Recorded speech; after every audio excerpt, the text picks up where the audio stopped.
Hello hello everyone, very very warm welcome to Ekta की पाठशाला। एकता की पाठशाला में आपका हार्दिक स्वागत है, हार्दिक अभिनंदन है। हिमाचल प्रदेश के रेलवे परिवहन, हिमाचल प्रदेश में जो है कालका शिमला रेलवे ट्रैक भी है जो कि यूनेस्को वर्ल्ड हेरिटेज साइट में है। बाकी हिमाचल प्रदेश में नई नई वंदे भारत एक्सप्रेस भी शुरू हुई है जो कि हाईलाइटेड है करंट अफेयर न्यूज में। तो हम जो है रेलवे अब पढ़ लेते हैं। रेलवे में हम हिमाचल प्रदेश में जो है सबसे पहले हिमाचल की रेलवे को जानने से पहले आपको ये पता होना चाहिए कि पूरे भारतवर्ष में पहली ट्रेन कब चली थी। ठीक, तो पहली ट्रेन चली थी 1853। डेट लिखिए 16 अप्रैल 1853 जो है पूरे भारतवर्ष में पहली ट्रेन चली थी मुंबई से थाने। कहां चली थी? मुंबई से थाने। ये पेपर में रिपीटेड क्वेश्चन आता है कि कहां पर जो है कौन से जगहों के बीच पहली ट्रेन चली थी। तो मुंबई से थाने, और डेट भी नोट रखिएगा 16 अप्रैल 1853 में जो है पूरे भारतवर्ष की पहली ट्रेन चली थी। अब आ जाते हैं हिमाचल प्रदेश के रेलवे परिवहन। तो हिमाचल प्रदेश में 1947 यानी भारत देश के आजाद होने से पहले ही जो है कितने किलोमीटर लंबी रेल लाइन बिछ गई थी। ठीक, तो बिफोर 1947 1947 से पहले ही जो है लगभग 209 किलोमीटर जो है रेलवे का जाल हिमाचल प्रदेश में फैला हुआ था। ठीक, अगर प्रेजेंटली पूछा जाए तो प्रेजेंटली अभी भी जो है लगभग 200 कितने किलोमीटर है, 242 किलोमीटर ही रेलवे लाइन है। ठीक है, 242 किलोमीटर प्रेजेंटली। राइट, तो स्वतंत्रता के बाद हिमाचल प्रदेश में बहुत कम रेलवे लाइन बिछाई गई है। ठीक है, थोड़ा सा ही जो है रेलवे लाइन बिछाया गया है स्वतंत्रता से पहले। यानी हिमाचल प्रदेश को जो रेलवे का जो तोहफा दिया था वो अंग्रेजों ने ही दिया था, ब्रिटिशर्स ने ही दिया था। ठीक, तो हम देख लेते हैं कि हिमाचल प्रदेश में कितनी तरह की रेलवे लाइन है। ठीक है, तो हिमाचल प्रदेश में दो तरह की रेलवेज है, एक होता है नैरो गेज और एक होता है ब्रॉड गेज। ठीक है, नैरो गेज और ब्रॉड गेज। ठीक, तो नैरो गेज लाइन हमारे पास दो है। नैरो गेज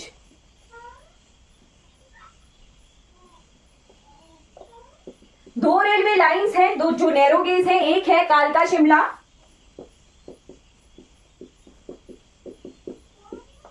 और सेकंड है हमारा पठानकोट से ऊना।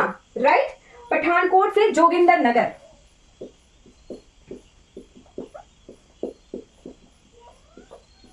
पठानकोट से जोगिंदरनगर जो चलने वाली ट्रेन है, रेलवे लाइन है, वो हमारी नैरो गेज है। ठीक, फिर उसके बाद होता है ब्रॉड गेज। ये जो नैरो गेज और ब्रॉड गेज का मतलब होता है यानी हमारे रेलवे की जो पटरी होती है उसमें जो डिस्टेंस होता है उसी के वजह से जो है नैरो गेज और ब्रॉड गेज कहा जाता है। ठीक है, तो नैरो गेज में जो है कितने mm का डिस्टेंस होता है? ये होता है 762 mm।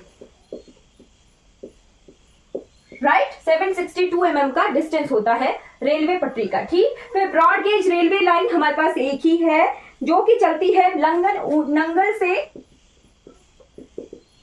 ऊना से चरूड़ू जगह तक। ठीक, बट अभी तक तैयार ये जो है नंगल से ऊना तक ही है, आगे जो है ये तैयार नहीं है। राइट, तो कालका शिमला रेलवे लाइन के बारे में हम पढ़ लेते हैं। कालका शिमला रेलवे लाइन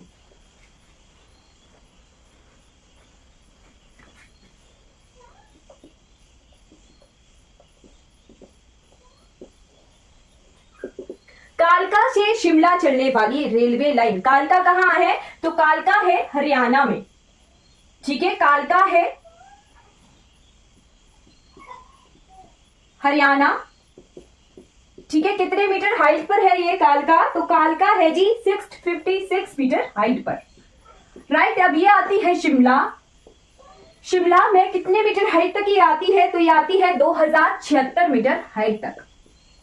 राइट, 1850 से ही जो है कालका शिमला रेलवे की जो एक राजपत्र होता है ना, उसमें जो है प्रोविजन बनना शुरू हो गया था कि बातें चल पड़ी थी कि कालका से शिमला तक जो है रेलवे लाइन बिछाई जाएगी। ठीक, तो रेलवे लाइन बिछाने वाली कंपनी कौन थी जिसे ये जिम्मा दिया गया था रेलवे लाइन बिछाने का?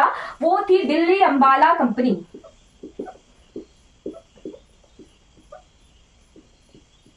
दिल्ली अंबाला कंपनी, जिन्होंने हायर किया था एक इंजीनियर को जिनका नाम था एच.एस. हैरिंगटन। राइट अगर पूछा जाए कि कालका शिमला रेलवे ट्रैक के इंजीनियर कौन थे, तो वो थे हर्बर्ट सेप्टिमस हैरिंगटन। ठीक है, हर्बर्ट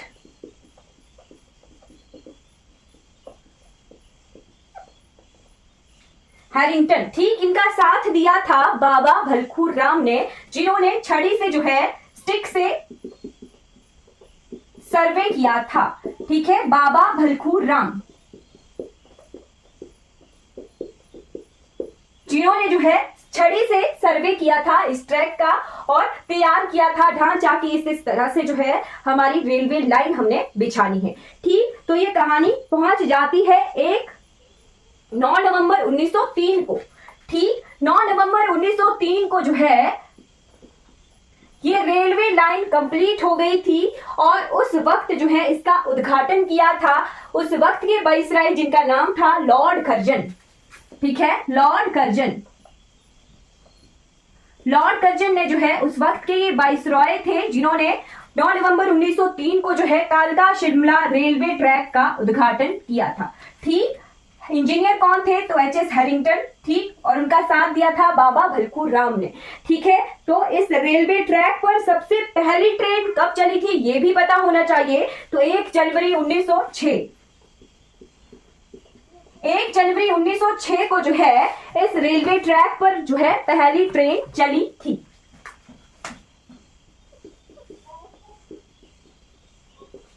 राइट, पहली ट्रेन चली थी। ठीक, अब आ जाते हैं इस रेलवे ट्रैक की जो फिजिकल संरचना है, यानी फिजिकल ढांचा है।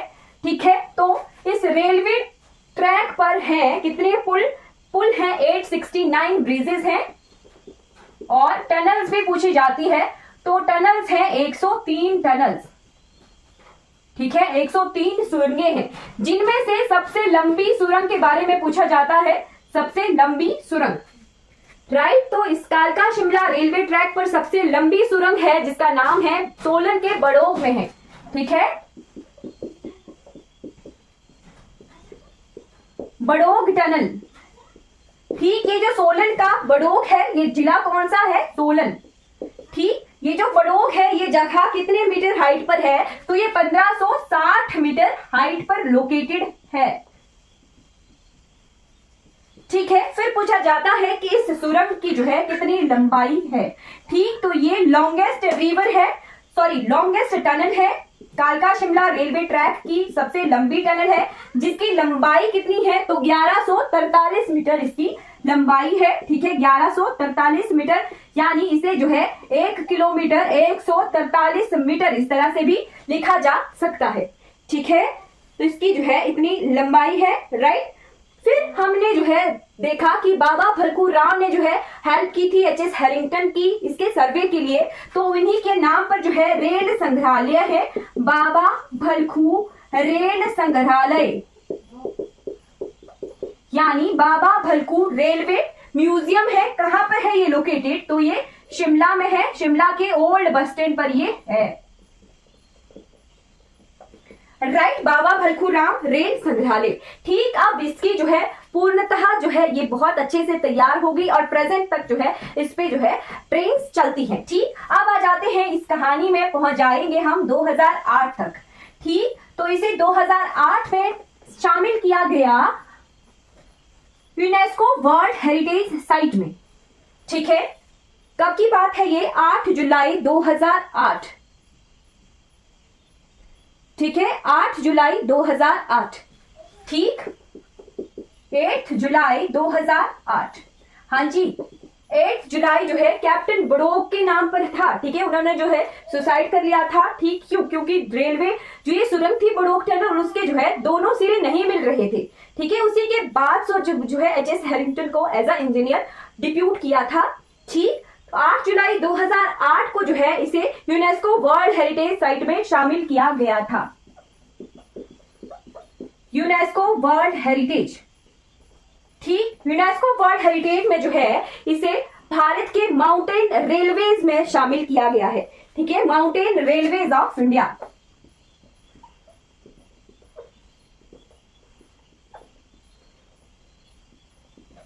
इसे शामिल किया गया है 8 जुलाई 2008। मैंने दो किताबें देखी थी, एक में 7 जुलाई लिखा था और एक में 22 जुलाई लिखा था। ठीक, तो दोनों ही डेट्स गलत हैं। एग्जैक्ट डेट है 8 जुलाई 2008। ठीक है, 8 जुलाई 2008 कन्फर्मली मैं इसीलिए कह रही हूं क्योंकि मैंने बोर्ड देखा है कालका शिमला रेलवे ट्रैक का, जो जहां पर एक स्टेशन पे था और प्रॉपरली जो है उसके बारे में पूरी हिस्ट्री लिखी हुई थी। ठीक, तो 8 जुलाई 2008 जो है इसकी एग्जैक्ट डेट है, इसे आपने जो है नोट करना है। राइट, 8 जुलाई 2008 को जो है इसे यूनेस्को वर्ल्ड हेरिटेज साइट में शामिल किया गया था। राइट, तो हमने जो है कालका शिमला रेलवे ट्रैक के बारे में कंप्लीटली कवर कर लिया है। आप बढ़ चलते हैं हिमाचल प्रदेश के सेकंड रेलवे यानी पठानकोट से चलने वाली ट्रेन जो कि पहुंचती है जोगिंदरनगर। ठीक है,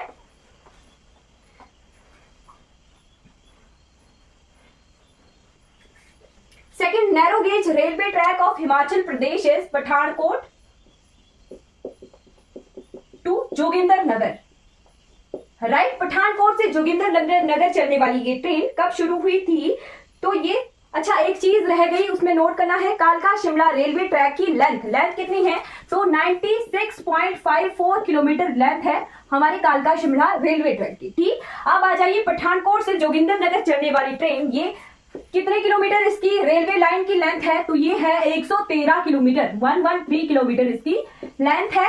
कब इसकी बनाना शुरू हुआ था? ठीक, तो इसका निर्माण शुरू हुआ था 1926 में। ठीक, 1926 में जो है 1 अप्रैल को ये शुरू हुई थी। ठीक, 1 अप्रैल 1929 तक बन के जो है ये तैयार हो गई थी और इस पर जो है पहली ट्रेन चली थी। ठीक है, 1929 में। ठीक, और इस पर जो है इस पर जो है 2 सुरंगें हैं और 993 पुल हैं। ठीक, अब इसके पुल के बारे में आपने नोट करना है क्योंकि ये सबसे लंबा पुल है पूरे भारतवर्ष का।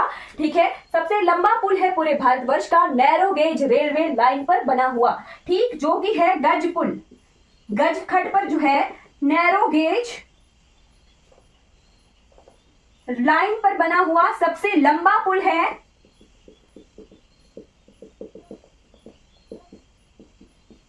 भारत का। ठीक है, क्लियर हो गया। इस पुल का नंबर भी है तो नंबर 254 नंबर है। ठीक है, 254वें नंबर का ये पुल है, गज पुल।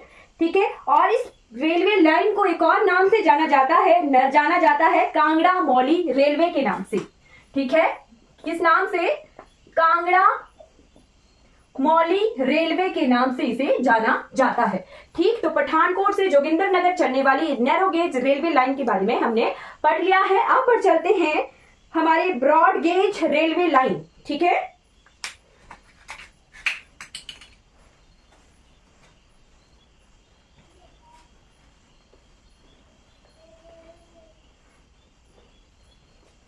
राइट, तो ब्रॉडगेज रेलवे लाइन हमारे पास एक बिल्कुल तैयार है और एक का निर्माण कार्य शुरू हुआ है। ठीक, एक है नंगल से ऊना चलने वाली, जो कि चरूड़ो जगह तक जो है बनाई जानी है। ठीक है, टोटल इसकी लेंथ है 33 किलोमीटर, बट अभी तक जो है ये ऊना तक ही चलती है। कितने किलोमीटर? 14 किलोमीटर ये चलती है। ठीक है, फिर इसकी स्थापना कब हुई थी? तो 11 जनवरी 1991 को जो है इसका उद्घाटन किया गया था।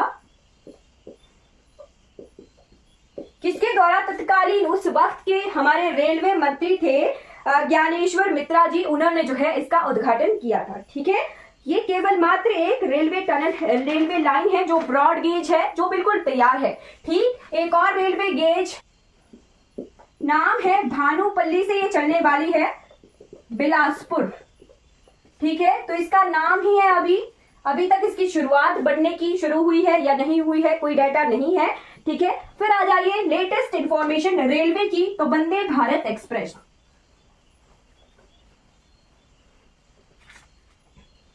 ठीक है, 5th नंबर का आ गया हमारे पास वंदे भारत एक्सप्रेस।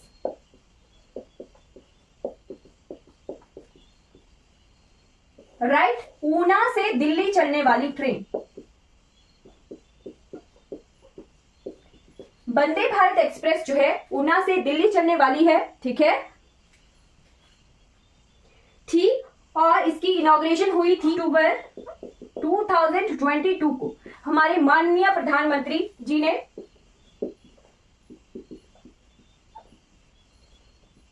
ठीक है। और इसका पर्पस क्या है, तो ऊना से दिल्ली तक पहुंचने का जो टाइम है उसको कम करना, ठीक है। तो अभी प्रेजेंटली इसमें फिर से जो है शुरू हो गया है परिवहन रेलवे का, ठीक। बारिशों की वजह से बंद था, अब ये जो है शुरू हो गया है, ठीक। 5 घंटे में हिमाचल से दिल्ली पहुंचा जा सकता है इस रेलवे लाइन से, जो कि वंदे भारत एक्सप्रेस है, ठीक है, रेलवे से, राइट। तो आप पर चलते हैं हिमाचल प्रदेश के वायु परिवहन की तरफ। मेन एयरपोर्ट 3 है हिमाचल प्रदेश में, एक है जुब्बड़हट्टी,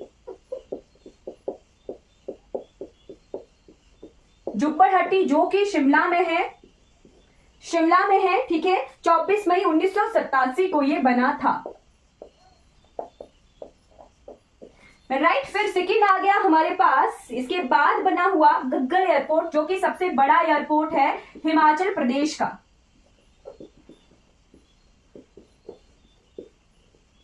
कहां पर है ये, कांगड़ा में है। कब ये बना था, तो ये बना था 20 दिसंबर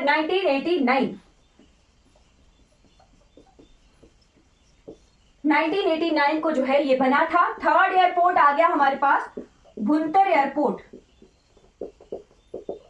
जो कि डिस्ट्रिक्ट कुल्लू में है, ठीक है। चलिए, ये हमारे पास 3 एयरपोर्ट है, ठीक है, हिमाचल प्रदेश के मेन एयरपोर्ट, ठीक।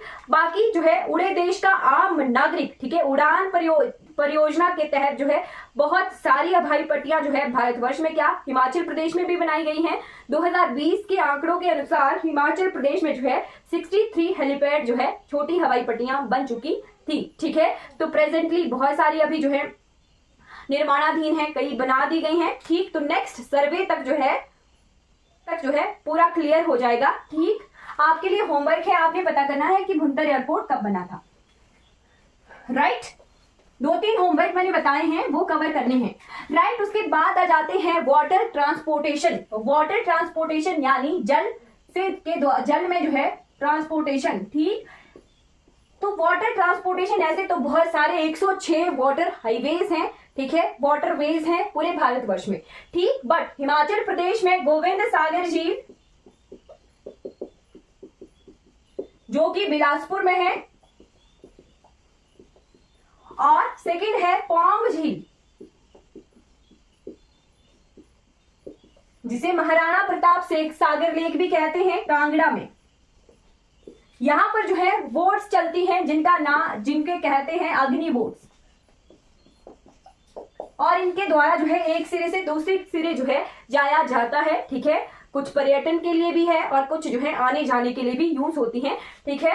तो ये क्लियर हो गया वाटर ट्रांसपोर्टेशन के बाद एक नया ट्रांसपोर्टेशन सिस्टम शुरू हुआ है हिमाचल प्रदेश में, जिसे कहते हैं रोप वे। तो ये अभी लेटेस्ट ही है, ठीक है। अभी बहुत सारे जो है रोप वेज बनाने के लिए जो है निर्णय लिए गए हैं, ठीक है, बहुत सारे रोपवे, ठीक। तो एक रोपवे होता किस तरह से है आने जाने के लिए, हिमाचल प्रदेश में है टिम्बर ट्रेल,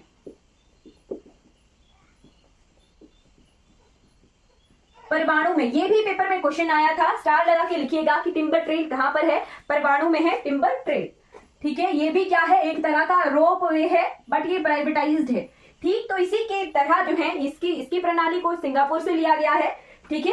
इसी की तरह और इसी की तर्ज पर जो है हिमाचल प्रदेश में रोप वे मेथड जो है अपनाया जाना है, ठीक है। तो हिमाचल प्रदेश में बहुत सारे रोप वे बनाने के लिए जो है जैसे भुंतर से बिजली महादेव, उसका बहुत ज्यादा जो है विरोध हो रहा है कुल्लू में आफ्टर ब्यास नदी की त्रासदी के बाद, ठीक है। फिर पलचान से रोहतांग, ये भी सत्यापित है, ठीक है। फिर सहातलाई से द्योर से रोपवे बनाना, खटियार से त्रियुण, आनंदपुर साहिब से नैना देवी, ठीक है। फिर जिया गांव से आदि हमानी चामुंडा तक जो है रोपवे, हाँ जी, मैक्लोडगंज से नीचे धर्मशाला तक जो है रोपवे है, ठीक है, ठीक। तो वैसे तो रोपवे हमारा रिज जाखू के लिए भी है, बट ये क्या है, टूरिज्म के लिए है ना, टूरिज्म टूरिस्ट प्लेसेस के रोपवे हैं। ठीक, नैना देवी में भी जो है मंदिर तक जाने के लिए रोपवे है, बट ये जो रोपवे मैं बता रही हूँ ये जो है एज अ ट्रांसपोर्टेशन, एक जगह से दूसरी जगह पहुंचने के लिए जो है एज अ ट्रांसपोर्टेशन यूज होने हैं। ठीक है, तो बहुत सारे रोपवे की जो है चर्चा है। ठीक, सबसे लेटेस्ट जिसकी जो चर्चाओं में है वो है हमारा उत्तर से बिजली महादेव का, जिसकी बहुत ज्यादा जो है विरोध हो रहा है कि हमें ये रोपवे नहीं चाहिए। ठीक, तो हिमाचल प्रदेश का जितना रोड ट्रांसपोर्टेशन, रेलवे ट्रांसपोर्टेशन और फिर हमने देखा वाटर ट्रांसपोर्टेशन, ठीक, फिर हमने रोपवे भी देखा कि रोपवे बनाना बस एक घोषणाएं हुई है कि रोपवे बनाए जाएंगे। अभी लेटेस्ट सरकार जो हमारी पिछली थी उन्होंने ये घोषणा की थी एज अ रोपवे ट्रांसपोर्टेशन के लिए हमने बनाने हैं। ठीक है, तो ये अभी तक घोषणाएं ही हैं, अभी तक इनके कार्य शुरू नहीं हुए हैं। कुछ एक कार्य शुरू भी हुए थे, बाकी पर्यटन के लिए तो प्रॉपर रोपवे बने हुए हैं। ठीक है, चलिए, होप आपको ये क्लास और इन्फॉर्मेशन अच्छी लगी होगी। चलिए, आज की क्लास हमारी कंप्लीट हो जाती है। Thank you so much for watching this class. अगर ये वीडियो आपको अच्छी लगी हो तो लाइक कीजिएगा, सब्सक्राइब कीजिएगा। आई होप आपको ट्रांसपोर्टेशन क्लियर हो गया होगा कि किस तरह से हिमाचल प्रदेश में परिवहन की डेवलपमेंट हुई है। ठीक, तो ये बहुत इंपॉर्टेंट है हिमाचल प्रदेश के लिए भी, हिमाचल प्रदेश के आर्थिक विकास के लिए भी। अगर आपको ये वीडियो अच्छी लगी हो तो लाइक, शेयर और सब्सक्राइब जरूर कीजिएगा। दूसरों तक इन वीडियोस को जरूर पहुंचाइएगा ताकि दूसरों को भी जो है हेल्प हो सके, मुझे भी मोटिवेशन मिले। Thank you so much for watching this class.